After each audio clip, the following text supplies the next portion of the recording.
आ गए सब लोग? हाँ, तो वो तो आपने बोल दिया कि पहले ही लिख चुकी हैं आप, तो उसको कुछ करना नहीं है, हम लोग दूसरा बताते हैं। अब आप हेडिंग डालेंगे टाइप्स ऑफ सॉल्यूशन,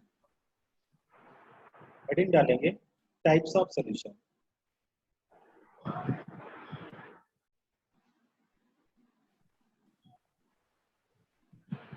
ठीक है, यहाँ पे हम लोग लिखेंगे क्या? Types of solution.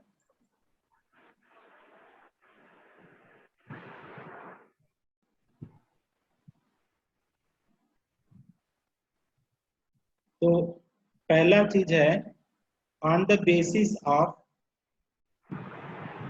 On the basis of solubility. ठीक है, और दूसरा है on the basis of, on the basis of, ठीक है, on the basis of states of, on the basis of states of क्या? सॉल्विंग। तो ये कितने टाइप के होते हैं? 9 टाइप्स के होते हैं, 9 टाइप्स के। ठीक है, और ये कितने टाइप के होते हैं on the basis of solubility? 2 type के होते हैं। ठीक है, पहले को बोलते हैं सैचुरेटेड सॉल्यूशन, सैचुरेटेड सॉल्यूशन, और दूसरे को बोलते हैं अनसैचुरेटेड सॉल्यूशन, अनसैचुरेटेड सॉल्यूशन। तो बेटा पहले को लिखेंगे, हेडिंग डालेंगे सैचुरेटेड सॉल्यूशन। पहला वाला हेडिंग क्या हो जाएगा? Saturated solution. हेडिंग डालेंगे सैचुरेटेड सॉल्यूशन।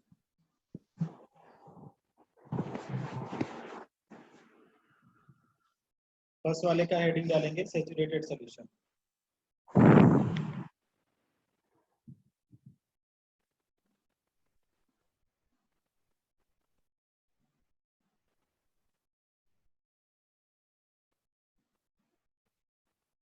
लिख लिया क्या इतना?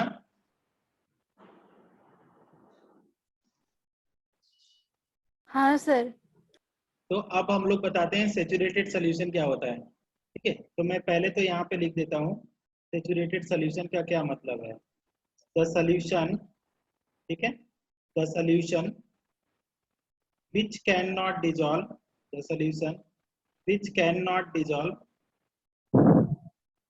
which cannot dissolve more amount of, more amount of, the solution which cannot dissolve more amount of solute, ना, more amount of solute is known as क्या? उसी को क्या बोला जाता है? is known as saturated solution, is known as saturated solution। तो बेटा सैचुरेटेड सॉल्यूशन ऐसे सॉल्यूशन हो गए जिसमें और ज्यादा सोल्यूट नहीं डिजॉल्व किया जा सकता है। ठीक है, तो आप अगर इसका अच्छे से डेफिनेशन याद करेंगे तो कर सकते हैं। क्या बोला जा रहा है? The solution which can not dissolve more amount of solute is known as saturated solution. ऐसा सॉल्यूशन जो और अमाउंट में सोल्यूट को नहीं डिजॉल्व कर सकता है, तो उसी को हम लोग क्या बोलेंगे? Saturated solution. थोड़ा सा इसको आप देखिए तो,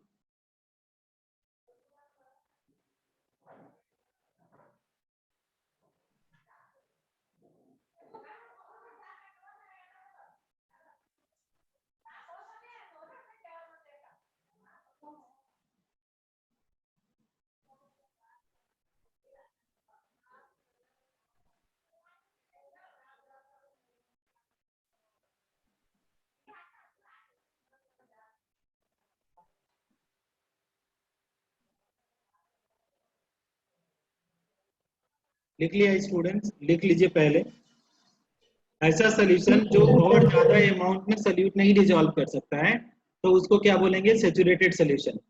सैचुरेटेड सोल्यूशन का मतलब मान लीजिए कि आपके पास 5 है ना, 1 किलो पानी है, 1 किलो चीनी है, दोनों को मिलाएंगे, इसके बाद फिर से और चीनी डालेंगे, थोड़ी घुलेगा।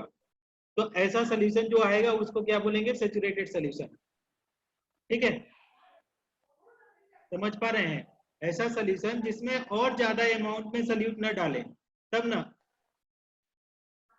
जैसे 1 गिलास पानी है, 1 गिलास चीनी डाल दिया, तो ऐसा ऐसा होगा कि और चीनी डालेंगे, 2 गिलास 3 गिलास तो नहीं डिजॉल्व होगा। तो उस टाइप के सोल्यूशन को क्या बोलते हैं? Saturated solution. डिलीट कर दूं, हटा दूं? क्या हो गया? क्या लिख लिया क्या ये saturated solution? Yes sir. Yes sir. Yes sir. अब हेडिंग डालेंगे अनसेचुरेटेड सोल्यूशन। अब हेडिंग डालेंगे नेक्स्ट वाला अनसेचुरेटेड सोल्यूशन।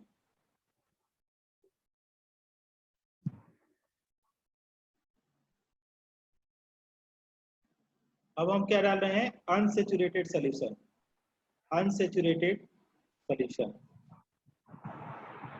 ठीक है, अनसेचुरेटेड सोल्यूशन। फिर क्या बोल रहा हूं, अनसेचुरेटेड सोल्यूशन, द सोल्यूशन, क्या बोला है, the solution which can dissolve, the solution which can dissolve, ठीक है, the solution which can dissolve more amount of, more amount of, क्या, the solution which can dissolve more amount of solute, more amount of solute is known as, उसको क्या बोला जाता है, is known as unsaturated solution.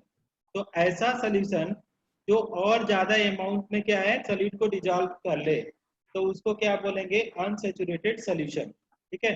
तो ये simple simple term है, आपको अपने आप याद हो जाना चाहिए, बहुत तो ज्यादा टफ नहीं है, अनसेचुरेटेड सोल्यूशन।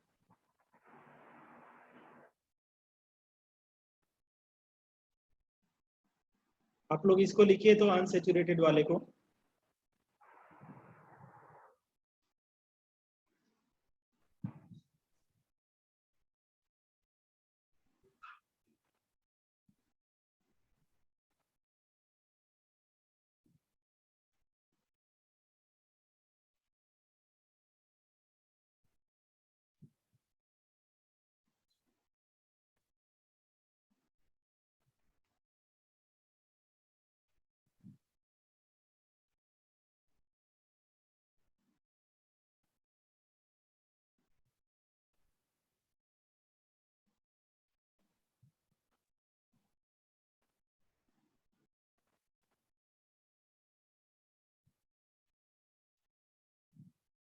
लिख लिया क्या स्टूडेंट्स, हाँ सर। इरेज कर दूं? Yes sir. Yes sir. तो हमारे पास ये दो टाइप का आपको पता चल गया कि हमारे पास पहला टाइप क्या है, वॉल्यूम आपका सेचुरेटेड सोल्यूशन, जिसमें और ज्यादा आप अमाउंट में सोल्यूट नहीं डाल सकते। दूसरा अनसेचुरेटेड सोल्यूशन, जिसमें और ज्यादा सोल्यूट डाल सकते। जैसे ये पानी का बोतल है, अगर हम 10 स्पून चीनी डालें तो सोल्यूशन बन जाएगा, और भी इसमें डाल सकते हैं, तो और भी डाल सकते हैं, तो ये क्या हो जाएगा, अनसेचुरेटेड। तो ऐसा सोल्यूशन जिसमें ज्यादा अमाउंट में सोल्यूट डाला जा सके तो वो अनसेचुरेटेड होगा, है ना। तो अब इस तरीके से हम लोग आते हैं नेक्स्ट पॉइंट में, पढ़ते हैं दूसरा वाला क्लासिफिकेशन करने जाते हैं, ठीक है। तो दूसरा वाला क्लासिफिकेशन क्या बोला जा रहा है कि classification, classification on the basis of, classification on the basis of, क्या बोलेंगे, classification on the basis of,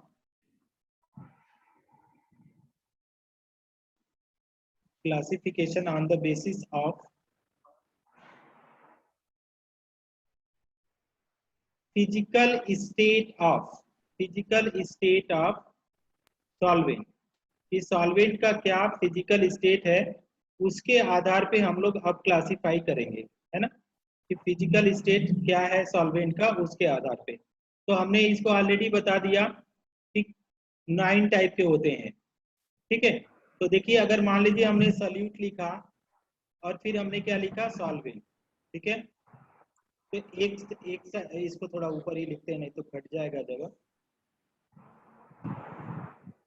तो 9 टाइप में क्या लिख रहे हैं, पहले हमने ऊपर लिया सॉल्यूट, फिर हमने क्या लिखा, सॉल्वेंट, फिर हमने क्या लिखा, types of solution, types of solution, ठीक है।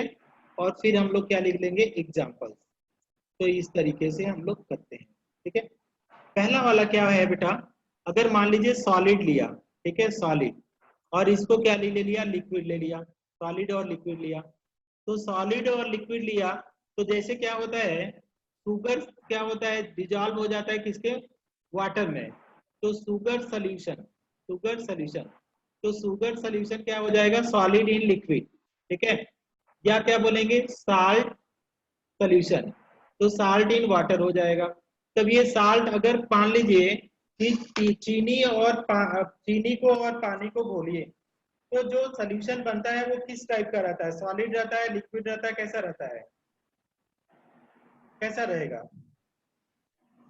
अगर चीनी को घोलिए तो सोल्यूशन कैसा रहेगा? कभी देखा शरबत बना के पिया है चीनी को पानी में डाल करके? हाँ सर। कैसा रहता है? सॉलिड रहता है, लिक्विड रहता है, गैस रहता है?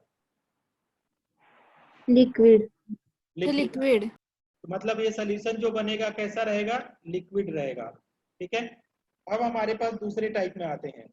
तो दूसरे में हमने क्या किया, सॉलिड को सॉलिड में मिला दिया, सॉलिड को क्या किया, सॉलिड में मिला दिया। तो क्या बोला जा रहा है, जो जो नेचर सॉल्वेंट रहेगा, जो अगर मान लीजिए सॉल्वेंट का क्या है, सॉलिड है, तो आपका सोल्यूशन कैसा हो गया, सॉलिड सोल्यूशन बनेगा, सॉलिड सोल्यूशन। अगर सॉल्वेंट कैसा है, लिक्विड है, तो आपका सॉल्यूशन कैसे बनेगा, लिक्विड सॉल्यूशन बनेगा। अगर सॉल्वेंट गैस है तो सॉल्यूशन कैसा बनेगा, गैसियस सॉल्यूशन बनेगा। तो आप देखिए लिक्विड हो गया। अब सॉलिड इन सॉलिड बोलेंगे, सॉलिड इन सॉलिड, तो ये भी कैसा आएगा, सॉलिड बनेगा। अब जैसे क्या होता है, कभी कभी देखेंगे कि मेटल जो होता है मेटल में घुल जाते हैं, तो मेटल एलॉयज का आपने नाम सुना होगा 10th वगैरह में। जैसे आपका क्या है, ब्रांच, ठीक है, ब्रास लिख लिए, बली की ब्रास हो गया, और क्या है, ब्रॉन्ज, BRONZ। ये सब क्या है, किसके एग्जाम्पल हैं, सॉलिड के, कि दोनों सॉलिड होते हैं, दो मेटल का लिक्विड, दो मेटल को मिला करके क्या बनाते हैं, मेटल एलॉय बनाते हैं। एग्जाम्पल क्या है, जो मेटल मिलता है, brass metal, bronze metal, silver metal, ये सब उसी के एग्जाम्पल है। समझ पा रहे हैं क्या? हाँ सर। एक और आएगा क्या, अगर सॉलिड को हमने गैस में डाल दिया, ठीक है, सॉलिड को गैस में डाल दिया, तो सॉलिड को अगर गैस में डालते हैं तो एक ऐसा बनेगा, गैसियस सॉल्यूशन बनेगा, गैसियस सॉल्यूशन। अब इसका क्या होता है, आयोडीन इन एयर, क्या होता है, ये आयोडीन जो होता है ये किस में घुल जाता है, इन एयर। तो आयोडीन जो होता है एयर में क्या करता है, घुल करके सॉल्यूशन बनाता है, आयोडीन इन एयर। तो ये किसका एग्जाम्पल है, गैसियस सॉल्यूशन का एग्जाम्पल है। ठीक है, तो तीन तो हम लोगों ने पढ़ लिया। पहले आप तीन लिखिए, फिर दूसरा वाला हम पढ़ाते हैं, आपको बताते हैं। पहले इसको लिखिए।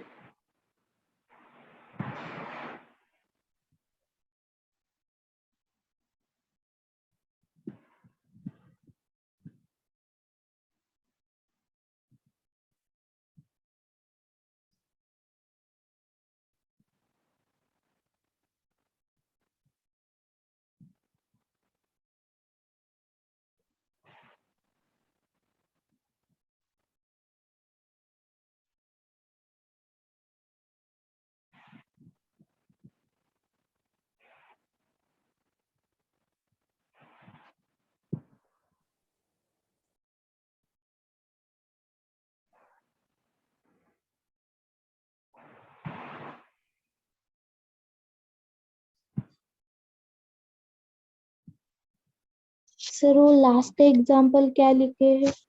Iodine in air. दूसरा एग्जाम्पल आप ऐसे, आयोडीन I2, आयोडीन को I2 लिख लीजिए, I2 इन एयर, है ना, I2, ये क्या है, आयोडीन इन एयर। या एक और एग्जाम्पल लिख लीजिए, कैम्फर, CAMPHOUR, कैम्फर जो हम लोग जलाते हैं ना पूजा करते समय, उन लोगों को पता होगा, कैम्फर में जो जलाते हैं, camphor, camphor in nitrogen gas. तो N2 गैस में कैम्फर भी जल जाता है, तो भी ये उसी का एग्जाम्पल है, कैम्फर इज नाइट्रोजन गैस।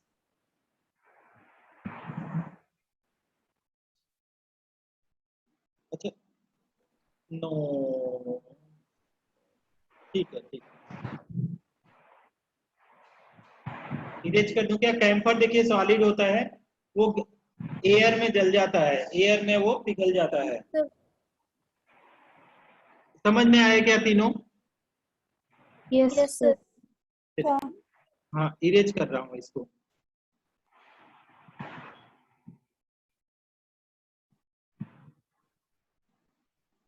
इसका एग्जाम्पल सीईटी के एग्जाम्स में खूब पूछे जाते हैं, आपको याद रखना पड़ेगा सारे एग्जाम्पल्स को। नेक्स्ट हम आते हैं थर्ड पॉइंट में आते हैं, सल्यूट में आते हैं। क्या लेंगे सल्यूट वाले में? कि अगर मान लीजिए आपने क्या किया, लिक्विड को लिया, ठीक है, और लिक्विड को लिक्विड में ही घोल दिया, ठीक है। जैसे जो लोग ड्रिंक वगैरह करते हैं वो लोग क्या करते हैं कि एल्कोहल को क्या घोल कर देते हैं, एल्कोहल इन वाटर, पानी मिला करके पीते हैं, एल्कोहल इन वाटर। तो ये क्या हो गया, ठीक है, एल्कोहल इन वाटर, ठीक। तो ये कैसा होगा, दो पानी को घोलेंगे तो पानी ही रहेगा कि सॉलिड हो जाएगा? पानी। लिक्विड रहेगा। तो ये कैसा बन गया, लिक्विड टाइप में बन गया। अब मान लीजिए दूसरे टाइप में आते हैं कि लिक्विड को ही हम क्या लेते हैं, इसको सॉलिड में डालेंगे, और फिर लिक्विड को ही हम क्या करेंगे, गैस में डालेंगे। तो फिर देखेंगे क्या बनता है। तो लिक्विड को अगर सॉलिड में डाल दीजिए, किसी भी लिक्विड को अगर सॉलिड में डाल दीजिए, ठीक है, तो आपका देखिए जैसे हमारे पास क्या है, अमलगम ऑफ मरकरी मेटल ना, amalgam of mercury with metal. तो आप ऐसे लिखिए, हम इसको लिखते हैं सोडियम अमलगम, NaHD, ठीक है। तो इसको क्या लिखेंगे, ऐसे लिख सकते हैं सोडियम अमलगम, है ना, अमलगम। अब इसका क्या है कि Hg जो होता है, Hg ये लिक्विड होता है, Hg क्या होता है, लिक्विड, और सोडियम क्या होता है, सॉलिड होता है। तो सॉलिड का कहाँ घुल गया है, तो ठीक है, मान लीजिए मरकरी Hg जो है सोडियम में घुला है, लिक्विड इन सॉलिड, HgNa लिख दीजिए, आप ऐसे भी लिख सकते हैं, ठीक है। आप इसको लिखना चाहें तो HgNa, ठीक है। तो सोडियम किसमें, आप देखेंगे मरकरी कहाँ पे, सोडियम में है, तो सोडियम अमलगम है, ऐसे देखेंगे। तो आपका अमलगम ऑफ मरकरी विद क्या लिखेंगे, मेटल। अगर इस एग्जांपल को समझने में आपको दिक्कत हो रही है तो आप ऐसे भी लिख सकते हैं, हम दूसरे फॉर्म में लिख सकते हैं, अमलगम ऑफ, देखिए AMALGAM, amalgam of Hg with metal, ठीक है। तो ये तो मेटल के साथ ये ऐसा बना लेता है, तो ये कैसा रहता है, सॉलिड के फॉर्म में रहता है। तो इसको तो याद करना पड़ेगा आपको, जैसे NaHg हो जाएगा एग्जाम्पल, ठीक है, इसको लिख लीजिए। अब लिक्विड इन गैस में आते हैं कि कुछ लिक्विड क्या होता है, गैस बना देते हैं, तो ये कैसा हो जाएगा, गैसियस हो जाएगा। तो जैसे इसके एग्जाम्पल में हम लोग अगर आएंगे, एग्जाम्पल लिखेंगे, तो क्या है, क्लोरोफॉर्म, क्लोरोफॉर्म क्या है, लिक्विड, और ये कहाँ पे आता है, इन नाइट्रोजन गैस। तो क्लोरोफॉर्म क्या होता है, नाइट्रोजन गैस में वो क्या होता है, डिजॉल्व हो जाता है, तो ये गैसियस का एग्जाम्पल हो जाता है। तो ये एग्जाम्पल आपको याद करना पड़ेगा। लिक्विड तो याद हो जाएगा, ये अल्कोहल इन वाटर, सॉलिड वाला, लिक्विड सॉलिड का क्या करेंगे, amalgam of Hg, liquid gas का क्या होता है, क्लोरोफॉर्म इन नाइट्रोजन गैस। ठीक है, इसको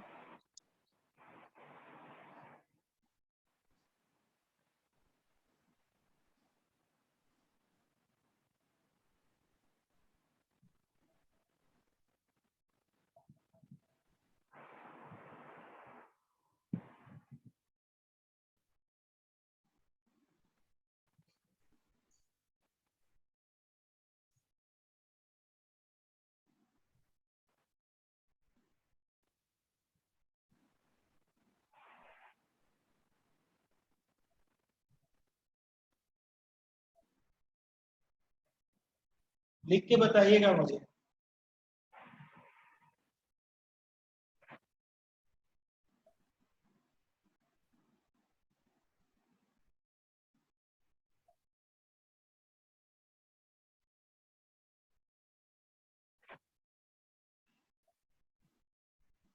सर डन। डन। अब 6 हो गया, 3 और बचा है, उसको भी हम लोग बताते हैं, उसको भी कोशिश करते हैं पढ़ने के लिए। तो देखिए 30 और कैसे हम पढ़ सकते हैं, इसको मैं इरेज कर देता हूँ और रिमेनिंग को बताते हैं, ठीक है। तो सॉलिड सॉलिड वाला देख लिया, लिक्विड लिक्विड वाला देख लिया, और लास्ट वाला हम लोग देखेंगे गैस गैस वाला, ठीक है। तो थोड़ा सा ये मेमोराइज करने वाला है, आप लोग कोशिश करेंगे मेमोराइज करने के लिए। अब मान लीजिए इसको गैस ले लिया, तीनों इसमें गैस ले लिया, पहले में हमने सॉलिड सॉलिड लिया, दूसरे में लिक्विड लिक्विड, फिर गैस। अब यहाँ पे क्या किया, यहाँ पे अगर देखेंगे तो कहाँ कहाँ इसको डिजॉल्व कर सकते हैं। तो मान लीजिए गैस को मैंने लिक्विड में डिजॉल्व किया, फिर गैस को हमने क्या किया, सॉलिड में डिजॉल्व किया, फिर गैस को किस में किया, गैस में ही डिजॉल्व किया। तो गैस में गैस करने का तो ये सारे कैसे हो गए, गैस वाला हो जाएगा, ये सॉलिड वाला और ये लिक्विड वाला। अब गैस क्या क्या हो गया, मिक्सचर ऑफ एयर, जो भी होता है वो क्या हो जाएगा, मिक्सचर ऑफ एयर, जो भी लिखेंगे है ना, मिक्सचर ऑफ एयर। तो मिक्सचर ऑफ एयर जो भी होते हैं वो क्या हो जाएंगे, गैसीय सॉल्यूशन का एग्जांपल हो जाएगा। नेक्स्ट वाला हम लोग देखेंगे गैस और सॉलिड, कि गैस कहाँ पे डिजॉल्व हो, सॉलिड में। तो गैस सॉलिड, अभी हाइड्रोजनेशन रिएक्शन हम देख रहे थे, तो उसमें बता रहे थे कि हाइड्रोजन गैस क्या है, एडजॉर्ब होता है hydrogen gas on metal surface. ठीक है, मेटल सरफेस में हमने आपको अच्छे से समझाया था कि जो जैसे मेटल होता है उसके गैस। अब गैस इन लिक्विड का अगर देखेंगे तो क्या बोलेंगे, कार्बोनेटेड वाटर। ठीक है, कौन सा, कार्बोनेटेड वाटर। जो हम लोग पानी, सोडा पानी पीते हैं ना, कार्बोनेटेड वाटर, तो उसको देखिए, सोडा वाटर को खोलिए तो कार्बन डाइऑक्साइड गैस निकलती है, तो मतलब गैस रहता है कहाँ पे, वाटर में। तो गैस इन लिक्विड का क्या हो गया, कार्बोनेटेड वाटर। ब्रैकेट में आपको लिखना चाहे तो सोडा वाटर लिख सकते हैं, सोडा वाटर। ठीक है, ये हो गया gas in water. H2 on metal surface, अब मिक्सचर ऑफ एयर। तो ये हो गया क्लासिफिकेशन, तो लिखिए इसको।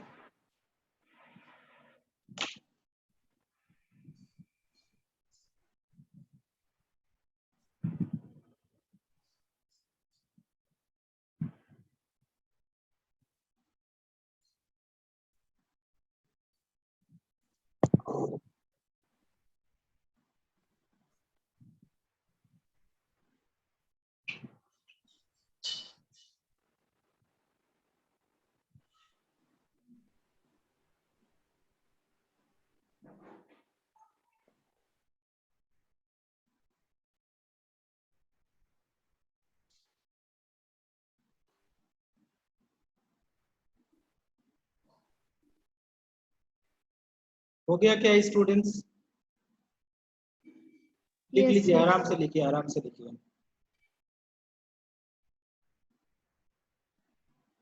Yes, sir. हो गया. ठीक है, तो अब कल से हम लोग क्या पढ़ेंगे, सॉलिबिलिटी और वेपर प्रेशर करेंगे मंडे से। ठीक है, तो आज तक, आज के लिए बस इतना ही स्टूडेंट।